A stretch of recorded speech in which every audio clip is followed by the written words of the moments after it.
નમસ્કાર, મારું નામ છે ભક્તિ ડરિયા અને આજે હું તમને વૈદ્યનાથ જ્યોતિર્લિંગ વિશે થોડું જણાવીશ। વૈદ્યનાથ જ્યોતિર્લિંગ ભારત દેશના ઝારખંડ રાજ્યમાં આવેલું છે અને આ મંદિર 64 ફૂટ ઊંચું છે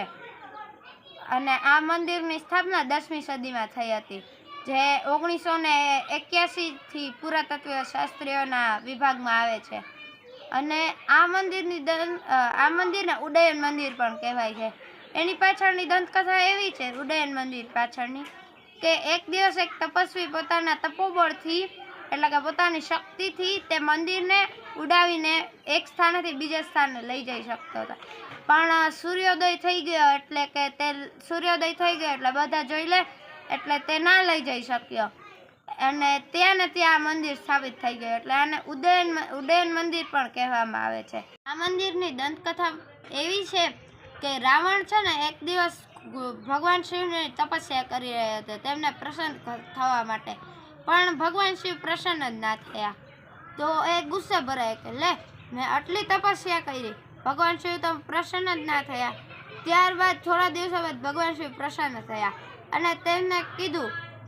કે તું માગ તારે જે જોઈએ, તો રાવણે કીધું કે તમે મારી સાથે આવો, તો ભગવાન શિવ કહે કે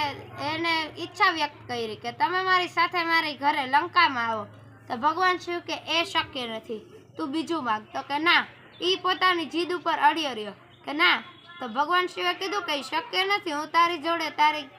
લંકામાં ના આવી શકું, તો કે ના, મેં તમને આટલી તપસ્યા કરીને મેં તમને પ્રસન્ન કર્યા, તમારે હું કહું એ તમારે કરવું જ પડે, તો ભગવાન શિવે કીધું કાંઈ વાંધો નહીં, મારું આ શિવલિંગ લઈ જા, મારું જ સ્વરૂપ છે, તું આને તારા લંકામાં જઈ અને સ્થાપિત કરી દેજે, પણ આની એક શરત છે કે તું જ્યાં શિવલિંગને સ્થાપન કરીશ ને કે જ્યાં મૂકીશ ને જમીન પર ત્યાં તે સ્થાપિત થઈ જશે, તો ત્યારે તારે ક્યાંય આને મૂકવાનું નહીં, તારા ઘરે જ તારે જ્યાં સ્થાપિત કરવું હોય ત્યાં જ મૂકજે। રાવણ કે કાંઈ વાંધો નહીં। પછી રાવણ લઈ જાય હતો તો કોઈ કારણોસર તેને આ શિવલિંગને ગોવાળને આપવું પડ્યું અને તે તેના કામ માટે જતો રહ્યો અને એનો ભારે પણ બહુ હતો એટલે